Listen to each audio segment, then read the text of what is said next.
Le but de notre évolution doit être l'homme. Et alors c'est pourquoi il serait plutôt bon que nous soyons à l'écoute les uns des autres pour essayer de trouver ce que nous avons de commun pour bâtir le bonheur de demain. Et dans tout ça, l'homme doit être l'objectif principal. Parce que toute réalisation qui ne fait pas le bonheur de l'homme est un long feu. C'est comme on tire à la cible et puis on rate le but. Bonjour à tous et bienvenue dans Afrotopique, le podcast de Génération Afrotopia. Je suis Marie Yemta et dans cet épisode, je vais vous présenter nos intentions sous la forme d'un manifeste. Parce qu'il nous paraît important de dire qui on est, de là où l'on parle, ce qui nous intéresse et de quelle manière on vous propose d'explorer le réel avec nous. Génération Afrotopia, c'est une tribu qui a des racines en Afrique, en Europe et ailleurs, mais ce qui nous réunit fondamentalement, c'est d'abord une manière de questionner le monde et les enjeux de notre époque. Nos préoccupations sont d'ordre idéologique, écologique, culturel, énergétique, philosophique, économique, épistémologique, ontologique et d'autres encore. On les pense à partir de l'Afrique, de ses mondes et de ses diasporas. À Génération Afrotopia, on pense que les mondes africains sont au cœur des problématiques globales contemporaines, en tant que continent et population directement et durablement affectés par la rencontre avec une civilisation extractiviste, impérialiste, esclavagiste et meurtrière, dont la barbarie est toujours à l'œuvre sous différentes formes, prédation économique, idéologie de la croissance et du développement, racisme, etc. Alors même que le modèle de société qu'elle promeut est aujourd'hui source du dérèglement climatique à l'échelle mondiale, de la détérioration des conditions de vie pour l'immense majorité de l'humanité et coupable de la destruction de notre maison commune. Mais en même temps, les mondes africains sont ceux qui culturellement résistent le mieux au modèle occidental, à ses valeurs, à sa pratique de l'économie, à l'individualisme qui gangrène les relations humaines et à tout ce que la civilisation industrialo-extractiviste produit. Autrement dit, l'Afrique monde est un immense territoire et répertoire de résistance qui prennent la forme de modes de vie, de pensée, de pratiques sociales, culturelles, économiques, parfois tout enchâssées à la fois, organisées autour de valeurs qui témoignent d'un rapport au monde radicalement autre. À Génération Afrotopia, on pense qu'il est temps de penser et fabriquer l'après-développement, au nord comme au sud, de faire nos adieux à une idéologie qui a largement fait son temps et qui a toujours déjà emporté dans sa chute l'humanité tout entière, en commençant par les vies les plus vulnérabilisées. Il est temps de tourner nos regards vers le patrimoine mondial de réinvention, d'adaptation, de solutions élaborées dans les sociétés non industrielles et qui résistent depuis 5 siècles à un modèle meurtrier et mortifère. À Génération Afrotopia, on a pris conscience de l'urgence qu'il y a à réinventer le monde et de la nécessité qu'il y a à construire de nouveaux horizons civilisationnels radicalement en rupture avec ceux qui dominent le présent. Parce que c'est dans les imaginaires que s'instituent les sociétés, on vous propose de regarder le présent et d'imaginer le futur à partir de ce que l'Afrique monde permet d'envisager, à partir des ressources immatérielles qu'elle porte, pour poser les bases d'une réinvention de nos sociétés et dessiner les contours de modèles viables, durables et habitables par tous et pour tous. Alors voilà, Afrotopique, ce podcast, c'est une invitation à partager de l'oralité, à rencontrer des idées, des positionnements, des parcours, à déconstruire des notions, explorer des possibles, en allant à la rencontre de ceux qui nous inspirent, qui nous aident à penser le réel et saisir aussi nettement que possible la matière du présent pour imaginer et façonner des futurs désirables. Dans chaque épisode, nous recevons un invité, intellectuel, chercheur, artiste, militant, entrepreneur, citoyen, paysan, qui développe des idées ou des initiatives qui nous permettent de nous approprier un sujet, d'en analyser les composantes, afin de nourrir nos imaginaires et de reprendre le contrôle de notre présent. Ce podcast est une exploration qui s'interroge sur ce que sont les vrais défis de l'Afrique et du monde, et les manières d'y répondre.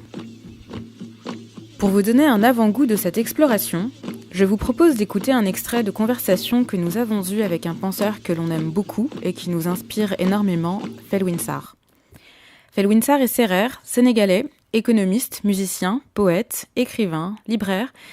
Il est l'auteur de l'essai Afrotopia, publié en 2016 aux éditions Philippe Ray, et nous considérons ce texte comme le manifeste de notre génération.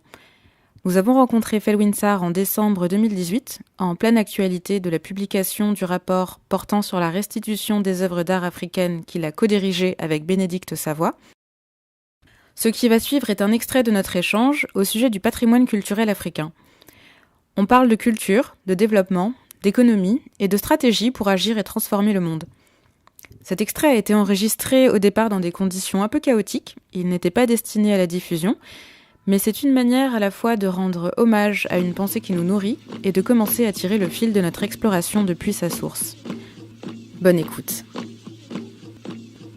J'aimerais plutôt reprendre la question des œuvres d'art et du patrimoine culturel et un peu la sortir des termes dans lesquels elle se trouve posée aujourd'hui, en élargissant plutôt à la notion de patrimoine culturel immatériel.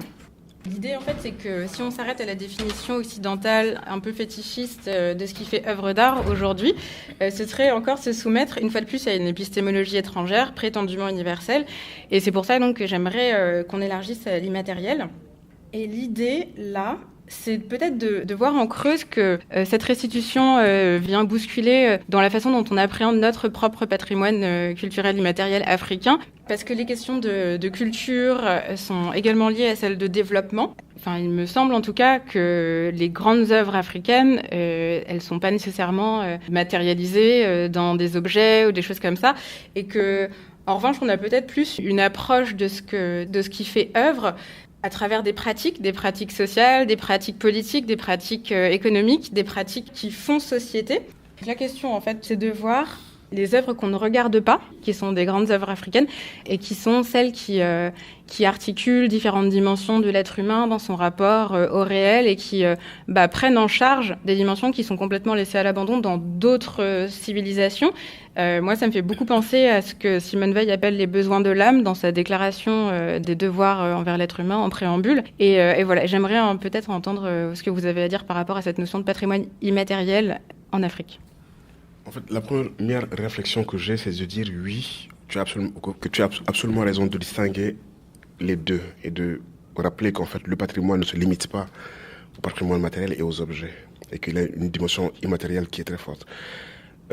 Dans Afrotopia, j'ai toute une réflexion sur les capacités intégratives des sociétés africaines, les innovations sociétales, leur capacité à tisser du lien, à le retisser, à intégrer la différence à travers une ingénierie immatérielle qui est puissante. Et quand je suis à Gaston Berger, quand je suis arrivé, quelques années après, j'ai créé une faculté de civilisation où j'ai créé un département des métiers du patrimoine et où on avait cette réflexion-là sur ce qu'est le patrimoine immatériel, quoi, les chansons, plein d'autres choses. Alors, le sentiment que j'ai, c'est que c'est peut-être un débat qui aura des effets de débordement. Pour l'instant, en tout cas, nous, on s'intéresse aux objets et on débat à l'intérieur de cet espace-là. Et que ce qui serait souhaitable, c'est qu'au-delà des objets, qu'on ait une réflexion sur le patrimoine, en règle générale. Et quel est l'impact du patrimoine in extenso sur nos sociétés et sur ces dynamiques. Et j'irais même un peu plus loin. Il semblerait même que le concept de patrimoine, selon certains, Barbara Cassin et d'autres, que le patrimoine serait un intraduisible. Et un insaisissable. Je ne sais pas trop quoi en penser. Je ne pense pas que ce soit un intraduisible. Je pense qu'effectivement, il peut y avoir une conception asiatique, occidentale, une conception géographique, culturelle de ce qu'est un patrimoine. Mais je ne pense pas qu'il y ait un groupe humain qui se constitue sans estimer qu'un certain type de réalisation de l'esprit appartiennent à la collectivité, font sens pour la collectivité et doivent être transmises parce qu'elles ont des fonctions signifiantes. Et je pense que s'il n'y a pas de transmission de capital culturel, symbolique et cognitif, il n'y a pas de durabilité de groupes humains. Donc je pense que fondamentalement, les groupes humains transmettent des patrimoines. Des choses qui appartiennent que la collectivité a produit dans la durée, dans le temps, dont elle reconnaît l'utilité. Et pour ne pas recommencer l'œuvre de recréation de la société, le transmet, parce qu'on ne recommence pas à zéro. Il y a de l'arché, il y a toujours de l'ancien, et que les nouvelles générations réinterrogent et réintègrent dans une dynamique globale. Alors, peut-être que tu viens un peu tôt dans le débat. Peut-être qu'il faudra qu'on épuise, puisqu'on est sur la question matérielle, il faudra qu'on épuise la question matérielle parce qu'elle soulève beaucoup d'enjeux et ne pas le poser à la question immatérielle. Parce que j'ai lu des articles de certains historiens qui ont dit oui, mais il ne faut pas dire que le patrimoine africain n'est pas en Afrique. Il y est. Ce n'est pas ce qu'on dit. J'en profite pour dire non, ce n'est pas ce qu'on dit. On dit ces objets ont été pris du continent, mais on ne dit pas qu'il n'y a rien. Voilà, parce qu'il y a des gens qui opposent en disant oui. Pas mélanger. C'est simplement que cette question du patrimoine matériel, en creux, elle pose celle de l'immatériel. Enfin, elle donne un espace, elle crée un espace, en projetant la lumière sur ce qu'on appelle la culture et le patrimoine. Mais là où c'est intéressant, je pense, de s'interroger sur cette notion-là, c'est que, en fait, quand on s'aperçoit qu'au fond, la question du développement, dont vous avez fait l'historiographie en montrant comment est-ce qu'elle est née, quelle est son histoire, comment elle a été créée, à partir de quel contexte idéologique et comment est-ce qu'elle fonctionne aujourd'hui, elles sont liées, en fait. Parce que quand on n'arrive plus à saisir la valeur de son propre patrimoine, quand on n'arrive plus à comprendre que la façon dont on s'organise, dont on fonctionne, qu'il y a du social, qu'il y a du sens, que c'est lourd, que c'est chargé et que ça correspond à une forme d'organisation de la vie en collectif. Quelque part, on le détruit, ce patrimoine qui est insaisissable, certes, mais on le détruit quand on laisse, une fois de plus, les autres nous envahir, que ce soit cette fois-ci avec leur système de pensée, leur système économique, avec... Bon, voilà, je pense tu comprends ce que je veux dire. Et du coup, moi, ça m'amène en creux à reconvoquer un peu aussi cette idée de développement. Donc, l'Afrique doit se développer, etc. Enfin, donc, qu'on peut tout à fait re-questionner. Enfin, j'ai l'impression qu'aujourd'hui, les indicateurs de développement, ils s'inscrivent dans cette tradition de discours au sujet de l'Afrique qui justifie et légitime l'intervention étrangère. Enfin, c'est une question que je pose, mais est-ce qu'on peut dire que les indicateurs comme le PNB ou d'autres choses comme ça, ce sont les versions actuelles de ce qu'étaient les mesures de Gobineau il y a un siècle, quoi? Je n'irai pas jusque-là, mais je suis d'accord avec l'idée qu'elle justifie un interventionnisme. Et surtout, le problème, c'est que ces indicateurs ont réussi à imposer un système de valeurs et d'évaluation qui est pour moi absolument problématique. C'est-à-dire que le discours économiciste a totalement usurpé, a totalement dominé le discours de l'évaluation de ce qu'est une vie sociale et la qualité d'une vie sociale. Premier problème, c'est que c'est un discours réductionniste, et ça c'est valable pour tout le monde, y compris pour les espaces occidentaux. C'est même pas les bons indicateurs pour eux, voilà, je veux dire, a fortiori pour nous, quoi. C'est un discours qui inverse les valeurs, je trouve, et c'est un discours qui ne rend pas justice, en tout cas pour nous, à la profusion et la grande qualité de production relationnelle, civilisationnelle, culturelle qui est la nôtre. Et ce sont des catégories qui nous mettent dans une échelle normée, qui nous handicapent et qui sont totalement déficitaires. Et ça, j'ai une critique vraiment radicale sur ces indicateurs-là en tant qu'économiste. Et je suis d'accord avec la réflexion sur l'articulation entre l'économie et la culture. L'économie est un fait culturel. Même cette version de l'économie est un produit culturel.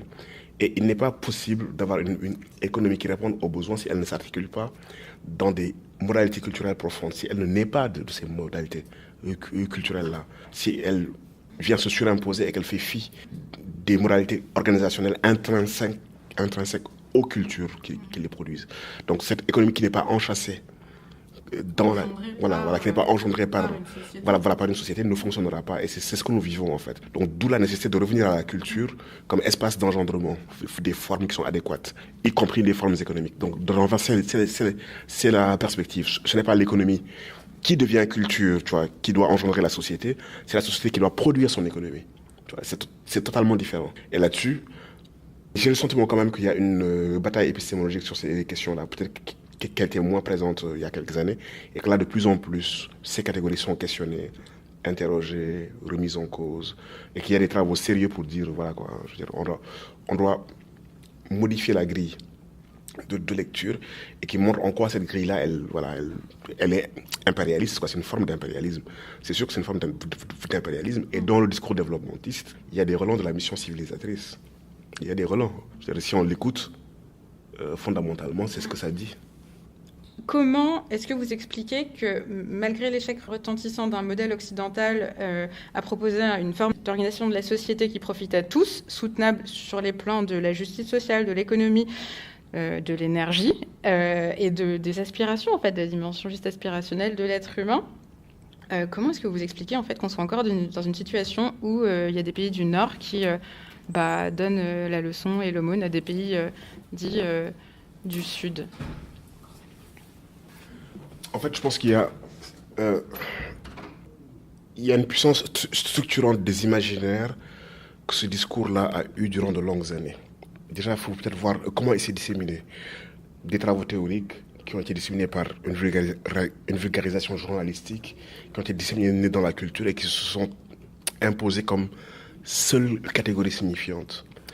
Donc ça veut dire qu'il y a un travail fondamental à faire dans cet espace-là, dans l'espace de l'imaginaire et de ce que j'appelle une discursivité hétérogène. Ce n'est pas qu'un discours, c'est un discours, des slogans, des reprises de ce discours-là sous diverses formes et surtout la forme des discursivités hétérogènes qui nous gouvernent et qu'il faut aller décrypter les unes aux autres. Quand on dit crise économique, on va parler de crise financière. Et alors, alors que ce n'est même pas vrai. La crise financière n'est pas la crise économique. La crise économique, c'est que ce système n'arrive pas à répondre aux besoins de la majorité de la population. Donc pour moi, il est fondamentalement en crise. C'est ça le fait qu'il soit en crise. En crise, il ne fonctionne pas en fait. Oui. Il n'a jamais fonctionné. Enfin... Si, il a fonctionné pour une minorité. Oui, mais ça ne s'appelle pas fonctionner. Oui, mais c'est ce que je dis. En fait, déjà, lorsqu'on définit la crise, il faut la définir telle qu'elle est. Il faut la définir de manière systémique. Et nous, quand on l'a définit dans ces occurrences sur les marchés financiers. Et on ne remet pas et il faut remettre en cause le système lui-même, en disant que le système, il est fondamentalement pas adéquat et qu'il ne remplit pas sa fonction et que c'est juste un ordre du savoir-faire, que c'est pas un ordre des finalités. Et les finalités pour lesquelles il est censé contribuer, c'est un moyen, ce n'est pas une fin, il ne contribue pas. Donc je pense qu'il y a un travail épistémologique à faire déjà pour déconstruire, je veux dire, toute une forme tout un discours autour de ce système-là pour le montrer. Deuxièmement, il fonctionne sur l'illusion de la croyance. Il fonctionne comme un système de croyance. C'est-à-dire, quand une chose ne marche pas, on vous dit ça va marcher. Et on vous montre quelques exemples où ça a l'air de marcher pour vous dire c'est en train d'arriver. Quand on prend les pays asiatiques, certains d'entre eux, et qu'on monte en épingle de réussite, et qu'on les donne comme exemple, et qu'on appelle ça le miracle asiatique, ça fonctionne sous les mêmes occurrences que la croyance. Vous n'êtes plus pays sous-développés, vous êtes des pays en développement. Ça veut dire que le processus est en marche. C'est en mouvement, ça va arriver. D'ailleurs, regardez Singapour, regardez la Chine, regardez le Japon. Eux, ils sont réussis et ils sont passés. Et puis, on naturalise l'histoire. Il y a des étapes. Vous êtes dans le chemin. Il y a ce travail-là aussi, il y a cette vision-là à déconstruire. C'est-à-dire que, on peut avoir une lecture de l'histoire économique qui est de dire, dans les années 60, voici, on avait 180 pays qui étaient candidats au développement économique. En 2018, où est-ce qu'on en est? Et là, si on verra qu'il y a 2 pays qui sont passés de revenus faibles à revenus élevés et 13 pays qui sont passés de revenus faibles à revenus intermédiaires. Ça ne marche pas. Mais l'illusion de la croyance continue à marcher, continue à produire des effets. Oui. Aujourd'hui, on sait qu'on meurt beaucoup plus de maladies cardiovasculaires. Ce que je veux dire, c'est que le modèle de développement en lui-même n'est même plus associé à... Je suis entièrement d'accord. En Occident, il est critiqué. Il y a toute une réflexion sur les alternatives qui sont possibles. Sur ça, non présentés aux pays en développement. Non, mais ils n'ont pas besoin d'être présentés. Ils sont au courant des débats qui ont cours. Sauf que c'est ça qui est intéressant, c'est que ce modèle est critiqué de l'intérieur ici, puisqu'il n'est pas soutenable. Et une certaine classe dirigeante dans nos pays continue à le considérer comme un modèle à suivre. Et c'est ça pour moi qui est intéressant. C'est-à-dire que les producteurs de ce modèle en voient les limites. Et certains d'entre eux veulent en sortir. Et comment se fait-il qu'un modèle qui est en crise continue à avoir une aussi grande puissance de séduction dans nos espaces? Et pour moi, ça, c'est à interroger. C'est-à-dire que, voilà, quand je dirais, pas plus tard que, là, j'ai entendu un candidat de l'opposition sénégalaise, à la télé il y a 2 jours, dire on ne réinvente pas la roue, il faut faire comme les pays qui sont industrialisés, il faut faire comme eux.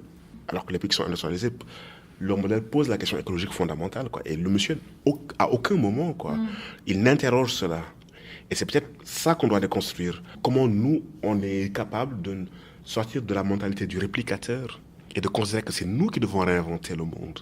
Et ça, pour moi, c'est un travail à faire de notre positionnalité. C'est-à-dire qu'on a quand même intégré cette idée que nous devions faire comme les autres, que nous ne faisons pas assez. Et même quand les modèles qu'on nous propose ne marchent pas, nous ne nous disons pas, nous devons... D'ailleurs, on n'a même pas à réinventer le monde, on l'a déjà réinventé déjà, dans nos sociabilités primaires et secondaires.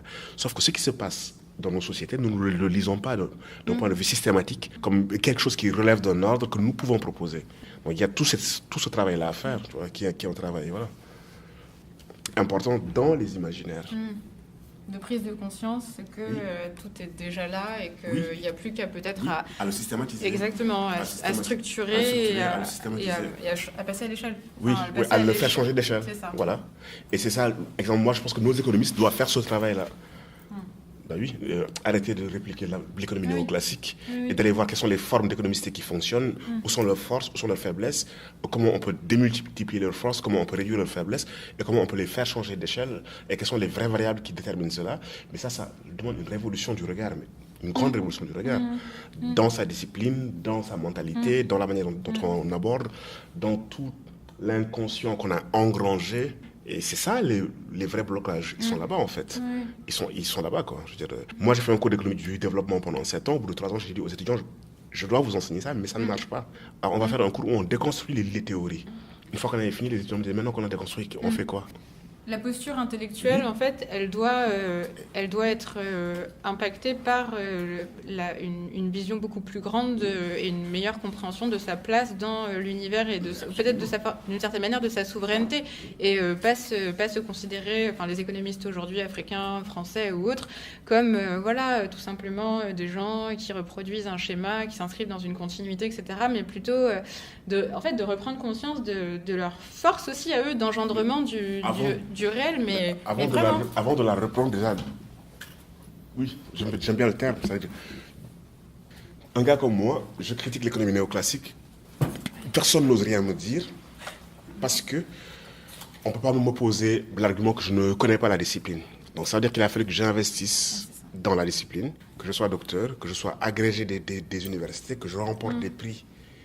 La manière dont les carrières universitaires sont construites faut qu'un jeune docteur qui arrive, qui commence à remettre en cause tout le système, non seulement il n'a pas de poste, mais il ne prospère pas dans le système. Ne serait-ce que par logique individuelle. Il va être sur des questions mainstream, sur des questions qui le font avancer, sur des questions qui le font inviter dans des colloques internationaux, et ça ce ne sont pas les questions déconstructivistes. Là, moi, je suis en train de monter un réseau d'économistes hétérodoxes africains, je suis en train de les repérer, il y en a très peu, mais il y en a.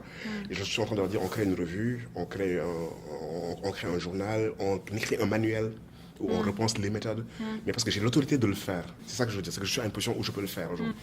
Mais je vois comment le système s'auto-engendre et comment, en fait, dès que tu arrives, il faut déjà faire un gros travail pour prendre cette distance-là. Tu peux même ne pas t'en rendre compte. Tu peux enseigner pendant 10-15 ans avant de te rendre compte qu'en fait, tu as investi 15 ans sur des questions sur lesquelles il ne fallait pas que tu le fasses.